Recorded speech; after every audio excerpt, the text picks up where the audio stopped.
You're the loud one on Discord and the quiet one at the family dinner table. You think that means you're fake. It's a switching problem. You switch for every group you walk into, and you've been doing it so long you don't know which one is yours. You walk into your family's living room and you've got the personality of a spare chair. You open a group chat and you're delivering one-liners like you rehearsed them.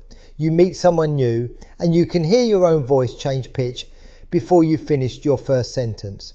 Then you get home and the question arrives: which one was me? Why you're a different person around different people? That's the thing you can't stop thinking about on the way home. Not the switching. You can explain that away.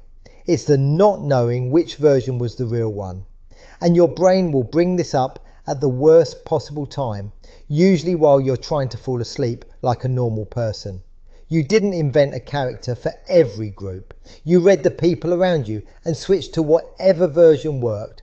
You did it so fast you didn't notice you'd started. Your brain sees a new group and runs a scan. What gets laughed at here? What gets judged here? And whatever answers come back, that's the version it sends out. Your brain gave you social software before it gave you a home screen. Now you have to debug it in front of other people. Brilliant. You're not fake, you're adaptive. You got good at switching before you got good at staying put. Most people did the same thing. The difference is, some of them learned to stay put later. You just haven't yet. That's the gap. You didn't wake up one morning and decide to become a new person for every situation. This started early. You noticed that a certain tone got approval. A certain silence avoided conflict. Your brain catalogued all of it. And over years, without asking your permission, it built a version for each situation. According to one paper, the average person shifts their communication style roughly 14 times per conversation. I found that on a website that also sells magnesium supplements for anxiety. So make of that what you will. But the feeling behind it is real. You do shift constantly. There is a psychology term for this: self-monitoring. High self-monitors read social cues and adjust. Low self-monitors stay consistent regardless of who is around. Neither is better. The problem starts when you're good at switching, but never build a centre to come back to. Watch what happens when you walk into a room. Before you've spoken, your brain has already scanned who's there. It's predicted what would get a reaction. It's adjusted your volume, your vocabulary, your posture. And it's filed the result for next time. The whole thing takes about 4 seconds. Your brain runs this faster than you can decide what to do with your hands. Notice: predict, adjust, store. That's the loop. The adaptive loop, if you want a name for it. The loop explains why you're one version with your mates and a different version at Christmas dinner. Same process, different room, different output. It's why you can be hilarious at 1 AM in the group chat and completely silent with the same people in person. One of those versions runs in safe mode. That one has not had a proper day off in years. You're not lying in any of those situations. You're checking the temperature and moving with it. You can sound completely different with your mates and with the one person in the group who looks like they'd call you cringe. Humiliating but efficient. That's why you only feel like yourself around certain people. The version of you that doesn't think it needs to perform. Everyone else gets the managed version. The one tracking reactions while pretending not to. The rest of the time, you're doing social admin. Adjusting tone, filing what worked. Which sounds ridiculous, but that is what's happening. If you grew up learning that being funny got you liked, or being quiet kept you safe, your brain turned those into defaults. It likes patterns and hates being embarrassed. Very practical, very annoying, and it gets worse afterwards. In the room, the switching has a job to do. Once you leave, it's just empty. No group, no threat.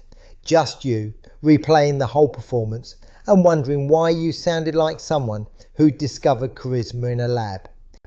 Then your brain starts the after party, reviews the footage, rates every line. Nobody asked it to do this. It simply loves the work. You switch depending on who's around. Everyone does to some degree. But at some point, the question stops being, why do I switch? And becomes, what am I trying to get from each situation? If the answer is approval, the shape you take depends on who's looking. If the answer is safety, you go quiet around threat and loud around comfort. That is a lot of emotional processing for a Wednesday night at the pub, but that's not the part that keeps you up.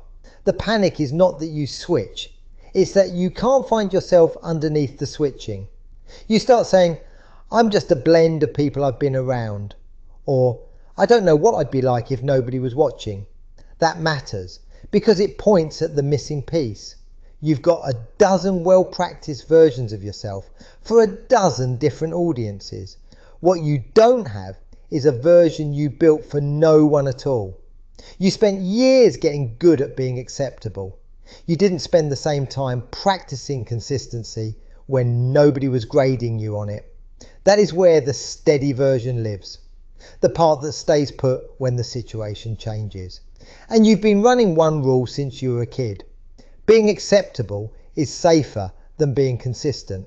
You've never tested what happens when you stop. Very dramatic for a Tuesday. So the point is not to kill the different versions. The consistent version of you would be unbearable at parties. The point is to stop letting the people around you decide who you are every time you walk into a room. Start with one question. Tonight, when you're alone, ask, what do you find funny when nobody's watching? What opinion would you keep if nobody agreed? These questions are tiny, which is insulting, but that is how the useful ones tend to work. The big ones come dressed like a crisis and leave you with nothing. It might be that you like music nobody in your group listens to. It might be that your sense of humour is drier than the one you perform. Whatever it is, it only starts existing when you practice it without a group around you. Then before your next social setting, pick one thing that stays the same. Your tone or your opinion. Just one. Hold it. Not rigidly. Just enough that you can feel yourself stay anchored. You can keep switching. Just stop losing yourself in it. So you're not fake. You're not missing a personality. You've got too many partial ones because you built each version for a specific group instead of building one for yourself. You built the social part first and the steady part second. The steady part is just late. Impressive skill to have. Would be more impressive with an off switch. Why you're a different person around different people has nothing to do with being fake.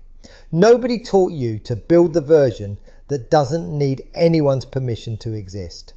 And the situation is not qualified to run your personality anyway. Half the time, the people in it can't even agree on what music is acceptable. I've rewritten this outro 6 times because I kept adjusting the tone for different audiences. I'm starting to think there's a word for that. If this helped, consider subscribing. YouTube likes it.